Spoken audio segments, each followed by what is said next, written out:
আজকের গল্পটি একটি সত্য ঘটনা থেকে নেওয়া। ঘটনাটি পাঠিয়েছেন বর্ধমান থেকে গোবিন্দ দাস। তিনি একজন লরি ড্রাইভার। শুরু করছি আজকের গল্প।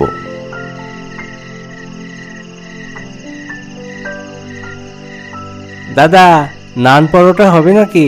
হ্যাঁ দাদা, হবে। আর চিলি চিকেন? হ্যাঁ, সেটাও হবে।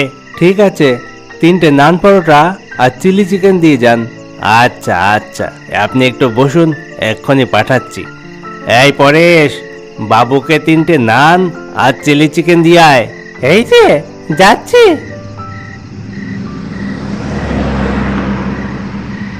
আমি একজন ড্রাইভার, পণ্য বহনকারী গাড়ি চালাই। কখনো বড় লরি, আবার কখনো ছোট, যখন যেমন পাই। মালপত্র নিয়ে এদিক ওদিক ছুটে বেড়াতে হয় আমাকে। আর এই কাজ করতে গিয়ে ভারতবর্ষের প্রায় অনেক জায়গাতেই ঘোরা হয়ে গেছে আমার। এই মুহূর্তে আছি বাঁকুড়ায়। এইখানে মালপত্র ডেলিভারি করে কিছু মালপত্র আবার গাড়িতে তুলে ফিরে যেতে হবে বর্ধমানে। তবে আমার গন্তব্যে আমি এখনো পৌঁছইনি। সেখানে পৌঁছতে সময় লাগবে প্রায় 3 ঘন্টা। রাত এখন 10:30 বাজে। প্রচণ্ড খিদে পেয়েছে, তাই রাস্তায় একটি ধাবা দেখতে পেয়ে খাবার খাওয়ার জন্য দাঁড়িয়েছি। হ্যালো বন্ধুরা, শুরু হয়ে গেছে ইন্ডিয়ান প্রিমিয়ার লিগ। এর সাথে সাথে 1xBet থেকে টাকা ইনকাম করার একটা বড় সুযোগ রয়েছে। IPL এর ম্যাচগুলিতে বাজি ধরলে BMW কার, আইফোন, ল্যাপটপ এবং আরও অনেক ক্যাশ প্রাইজ জেতার সুযোগ রয়েছে। এই অ্যাপটিতে আপনি সমস্ত লাইভ ম্যাচের রেজাল্ট দেখতে পারেন এবং এই ম্যাচের স্কোর অনুমান করে গেম খেলতে পারেন। যেমন কোন টিম জিতবে, কোন টিম কত রান করবে এবং কে সর্বোচ্চ স্কোর হবে। এছাড়াও এখানে রয়েছে বিভিন্ন ধরনের গেম, সেগুলি খেলেও আপনি টাকা ইনকাম করতে পারেন। আর রেজিস্টার করার সময় আমার দেওয়া প্রোমোকোড ব্যবহার করলে প্রথমবার ডিপোজিটে 26,000 টাকা পর্যন্ত পেয়ে যাবেন। আপনি সহজেই পেটিএম ব্যাংক এবং অন্যান্য সহজ পদ্ধতির মাধ্যমে আপনার জেতা টাকা তুলতে পারেন। এটি খুবই বিশ্বাসযোগ্য। আমি ব্যবহার করি, আপনি ব্যবহার করতে পারেন। তাহলে দেরি কিসের? ডেসক্রিপশনে 1xBet-এর লিঙ্ক, প্রোমোকোড দেওয়া আছে। প্রোমোকোডটি ব্যবহার করুন এবং আপনার ফেভারিট টিমকে সাপোর্ট করুন আর ক্যাশ প্রাইজ জিতুন। এই ধরনের খেলা আপনার অভ্যেসে পরিণত হতে পারে। দয়া করে নিজ দায়িত্বে খেলুন। ও দাদা, আপনি কি বাঙালি আছেন? হ্যাঁ সর্দারজি, আমি বাঙালি। তা আপনি কোথা থেকে এসেছেন? পাঞ্জাব থেকে নাকি? পাঞ্জাবি মানে কি শুধু পাঞ্জাবে থাকবে, অন্য কোথাও থাকতে পারবে না? না মানে ওই আপনাকে দেখে আমার মনে হলো। এটাই তো স্বাভাবিক, সবাই তো এটাই মনে করে। মজা করলাম, কিছু মনে করবেন না। আমি কলকাতাতে থাকি, একটা ট্রান্সপোর্ট কোম্পানির মাল নিয়ে এসেছি এ বাঁকুড়াতে। ও আচ্ছা, খুব ভালো। আপনি কিন্তু খুব ভালো বাংলা বলতে পারেন। বাংলাতে থেকে কাজ করব, আর বাংলা বলতে না পারলে কি করে চলবে বলুন তো? হ্যাঁ, এই নিন বাবু আপনার খাবার। সর্দারের সাথে কথা বলতে বলতে বেশ অনেকটা সময় চলে গেল। ইতিমধ্যে আমার খাবারও চলে এসছে। খাবার হাতে নিয়েই শুরু করে দিলাম খাওয়া। সর্দার লোকটি বেশ ভালো, রসিকও বটে। উনি আমার সাথে কথা বলা শুরু না করলে হয়তো আমি চুপ করেই বসে থাকতাম।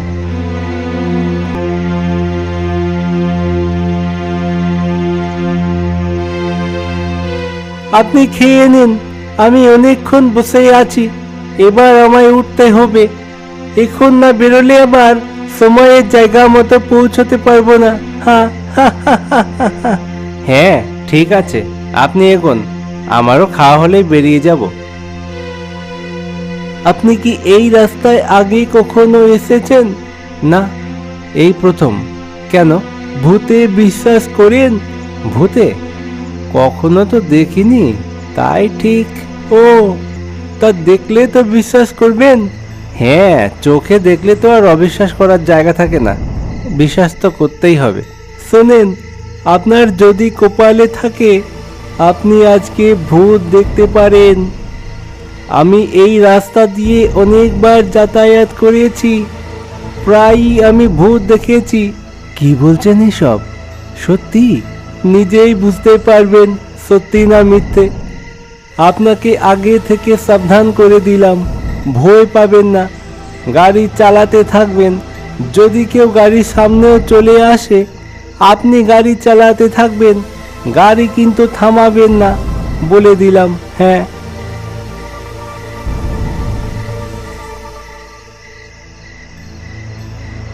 সর্দার আমাকে এসব কথা বলে চলে গেল। শোনার পর আমি কিছুটা হলেও ভয় পেয়েছিলাম। অন্য কেউ ভূত দেখেছে এই গল্প শুনতে ভালো লাগলেও আমি ভূত দেখব, এই কথাটা ভাবতেই বুকের মধ্যে যেন ধুকধুক করতে লাগলো।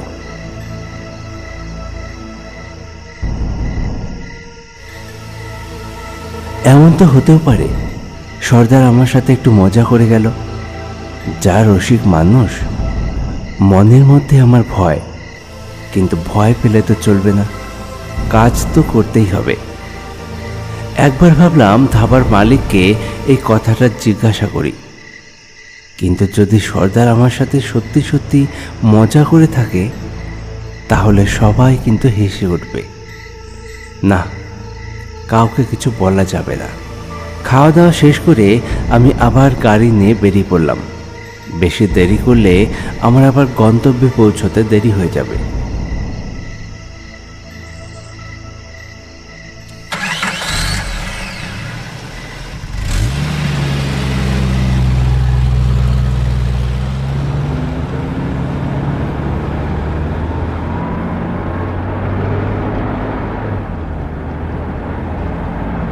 আমি এখন যে জায়গা দিয়ে যাচ্ছি এখানে কোনো জনবসতি নেই।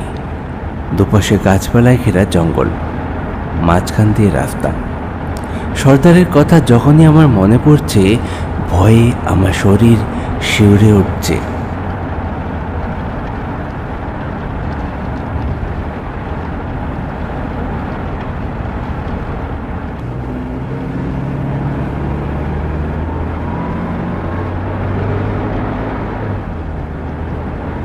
প্রায় আধ ঘন্টার মতো গাড়ি চালানোর পরেও যখন কিছু দেখতে পেলাম না, তখন নিজের মনকে আশ্বস্ত করলাম যে আর নিশ্চয়ই কিছু দেখতে পাবো না। সর্দার নিশ্চয়ই আমার সাথে মজা করে গেছে। আমি এবার বেশ খোশ মেজাজে গাড়ি চালাচ্ছি। লা লা লা লা লা লা লা লা লা লা লা লা লা লা লা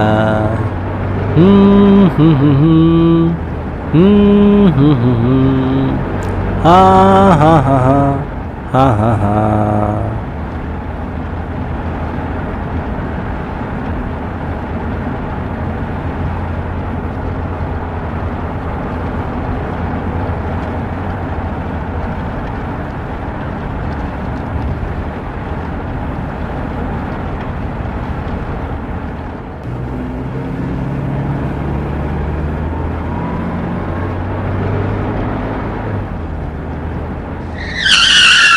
হঠাৎ ব্রেক কষে গাড়ি দাঁড় করে দেই।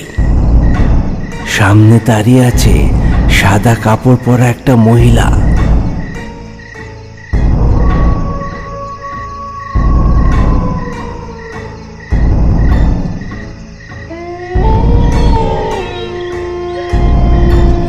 ভয়ে আমি ঘামতে শুরু করেছি। তার মানে সর্দার আমার সাথে মজা করেনি, সত্যি এই রাস্তায় ভূত আছে।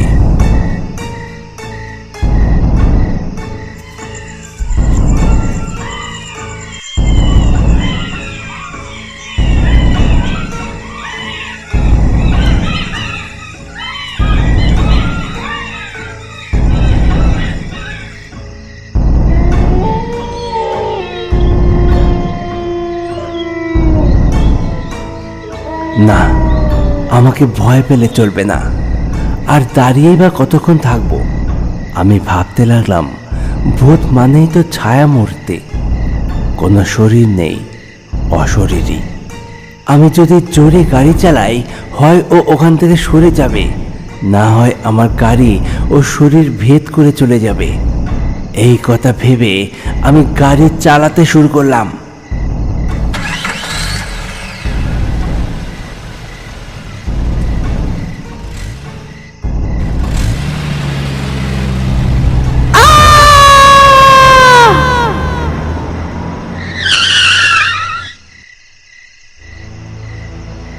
আবার গাড়ি থামিয়ে দিলাম। একটা মানুষের চিৎকার শুনতে পেলাম। তবে কি ওটা কোনো মানুষ ছিল? হায় ভগবান, আমি এটা কি করলাম? একটা মানুষকে মেরে ফেললাম।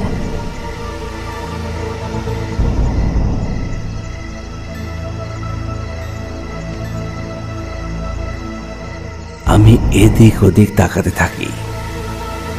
দেখতে পাই রাস্তার পাশে পড়ে আছে সেই মহিলা।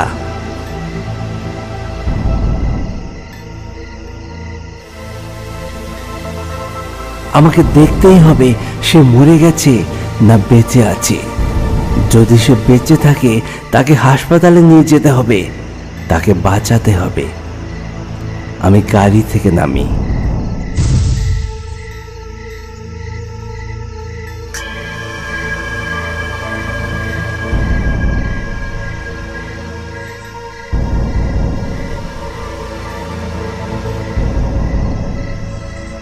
নেমে তো অবাক হয়ে যাই।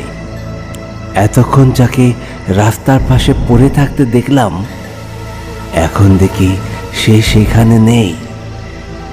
কি ব্যাপার? কোথায় গেল? এদিক ওদিক তাকাই। আমার নজর পড়ল একটু দূরে। সেই মহিলাটি জঙ্গলের ভিতর থেকে হেঁটে যাচ্ছে।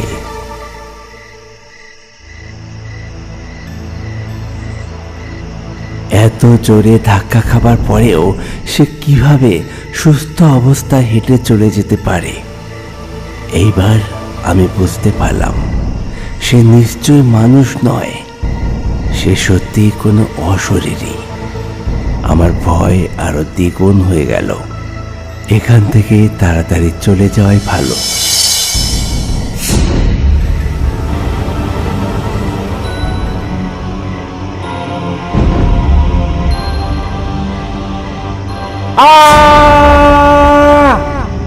আমি চোখ বন্ধ করে চিৎকার করি।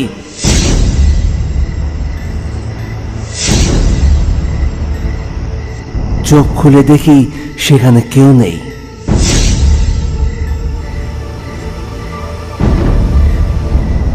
এবার আর দেরি নয়, তাড়াতাড়ি গাড়িতে উঠে পড়ি।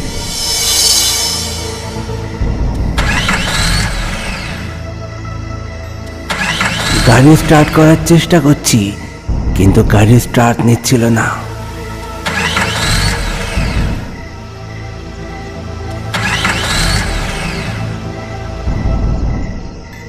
হঠাৎ নজর পড়ে সামনের দিকে। সেই অশরীরী দাঁড়িয়ে আছে আমার গাড়ির দিকে একভাবে তাকিয়ে।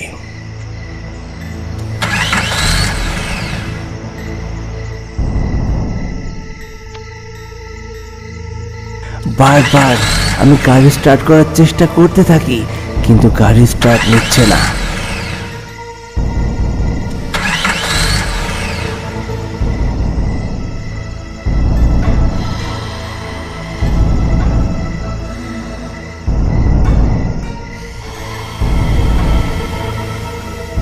সেই অশরীরী আমার গাড়ির এদিক ওদিক ঘোরাঘুরি করতে থাকে। কখনো জানলার ঠিক কাছে চলে আসছে, আবার কখনো দূরে চলে যাচ্ছে।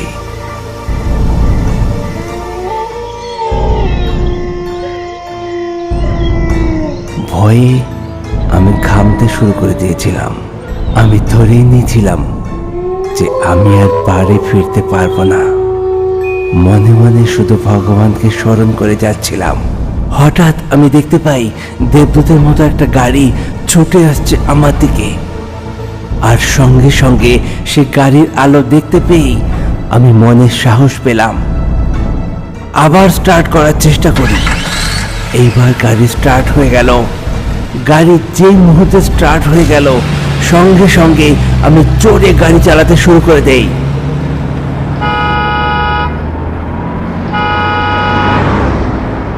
খুব জোরে গাড়ি চালিয়ে আমি সেই জায়গা থেকে সরে আসি।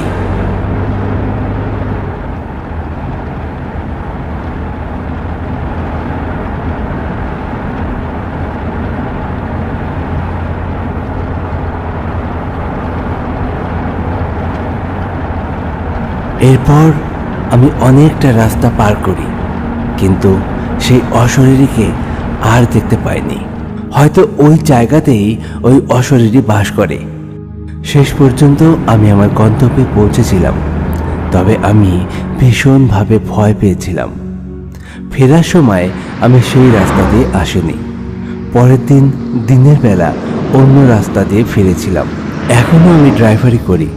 রাত বিরেতে এদিক ওদিক যেতে হয়, তবে সেই রাতের কথা ভাবলে আজও আমি ভয় পাই। আজকের মতো গল্প এখানেই শেষ করছি। পরবর্তী গল্প নিয়ে ফিরছি খুব তাড়াতাড়ি। প্লিজ সঙ্গে থাকুন, ভালো থাকুন আর দেখতে থাকুন আমাদের গল্প। ধন্যবাদ।